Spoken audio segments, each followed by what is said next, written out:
लोकशाहीच्या नावाखाली लोकशाहीचा गळा घोटण्याचा प्रयत्न करणाऱ्यांचे दिल्ली पोलिसांनी व्यवस्थित पुठ्ठे सुजवलेत। आता हे मी नाही म्हणत आहे, हे स्टेटमेंट आहे भाजप आमदार अतुल भातखळकर यांचं।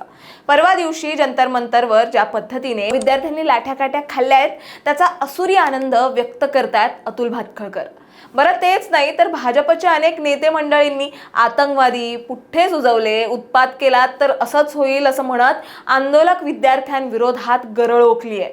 मुळात विद्यार्थी रस्त्यावर उतरले होते ते फक्त एका साध्या मागणीसाठी, ती म्हणजे नीट पेपर फुटीची जबाबदारी घेत शिक्षण मंत्र्यांनी राजीनामा द्यावा। पण या मागणीला उत्तर मिळालं लाठीचार्जने आणि त्यानंतर भाजप नेत्यांच्या वक्तव्याने जे वादळ आलं त्याने आंदोलनापेक्षाही मोठा राजकीय भूकंप घडवला। सदाभाऊ खोतांपासून अतुल भातखळांपर्यंत आणि कंगना रनौत पासून थेट मुख्यमंत्री देवेंद्र फडणवीसांपर्यंत प्रत्येकाच्या शब्दांनी या धगधगत्या आगीत तेल ओतलंय। आता नेमकं कोणी काय म्हटलंय आपण सगळं सविस्तर जाणून घेणार आहोत या व्हिडिओच्या माध्यमातून। दरम्यान चॅनलवर नवे आला असाल तर इकडे खाली दिसत असलेल्या सबस्क्राइब बटनवर लगेच क्लिक करा। तर जसं की आपल्याला माहिती आहे सोमवारी 20 जुलैला पावसाळी अधिवेशनाच्या पहिल्याच दिवशी आंदोलकांनी संसदेकडे मोर्चा काढण्याचा प्रयत्न केला। सुरक्षेच्या कारणास्तव पोलिसांनी त्यांना रोखलं आणि लाठीचार्ज केला। दिल्ली पोलिसांच्या दाव्यानुसार यात काही जवान जखमी झालेत आणि वाहनांचीही तोडफोड झाली आहे। मात्र या दाव्याची स्वतंत्र पडताळणी अजून समोर आलेली नाहीये। पण तरी ज्या पद्धतीने पोलिसांनी आंदोलक विद्यार्थ्यांना अमानुष लाठीचार्ज केला जे की चुकीचंच आहे। मुळात कोणत्याही आंदोलनावर लाठीचार्ज करण्याची वेळ येऊ देणं नये ही पोलिसांची आणि सरकारची जबाबदारी असते। इथे तर आंदोलन करणारे तरुण मुलं मुली होते हो। त्यातले काही मुलं मुली स्पर्धा परीक्षेची तयारी करणारे, उज्ज्वल भविष्याचे स्वप्न पाहणारे विद्यार्थी पेपर फुटीच्या विरोधात आपला आवाज उठवण्यासाठी आंदोलनात सहभागी झालेले। वर्षभर अभ्यास करून जेव्हा पेपर फुटल्यानंतर काय मानसिक तणावाला त्यांना सामोरं जावं लागतं याचा अंदाज मला तुम्हाला कधीच लावणं शक्यच नाहीये। त्यात पेपर फुटीच्या विरोधात आवाज उठवला तर त्यांना काय मिळालं? लाठीचार्ज। त्या विद्यार्थ्यांना असं बडवलंय की अक्षरशः काहींचे डोके फोडलेत, धरपकडीत मुलींचे कपडे फाडलेत आणि त्यांना फटकेही मारलेत। तरी त्यावर ते मुलं बरेच शांत राहिले। पण त्यावर भाजपचे नेते मंडळी काय म्हणतात तर बरं झालं सरकारने यांचे व्यवस्थित पुठ्ठे सुजवले। अरे त्यात काही विद्यार्थी मुली देखील होत्या, मग त्यांना पण बरं झालं त्यांचे पुठ्ठे सुजवले असंच भातखळकर म्हणतायत का? ही कोणती भाषा आहे?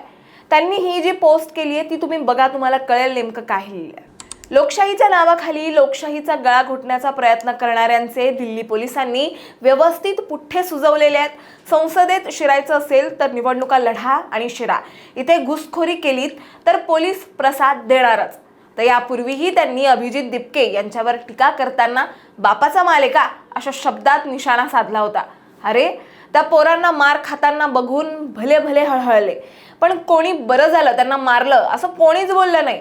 आणि ती हिम्मत केली ती भातखळकरांनी केली, तीही अशा भाषेत केली ज्याचं समर्थन स्वतः त्यांच्या पक्षातील कोणीच करू शकणार नाही। बरं फक्त भातखळकरच नाही तर एबीपी माझाच्या बातमीनुसार सदाभाऊ खोत यांनी आंदोलकांचा उल्लेख थेट आतंकवादी असा केलाय।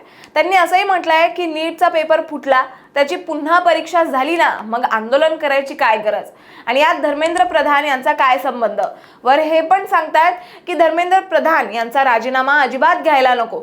अरे तुम्हाला पेपर फुटीचं रिटेस्टचं गांभीर्य काही आहे की नाही?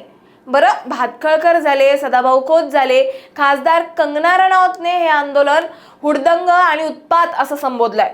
म्हणजे चालता कंगना असं बोलली आहे की उत्पात करतील तर असंच होईल। म्हणजे काय?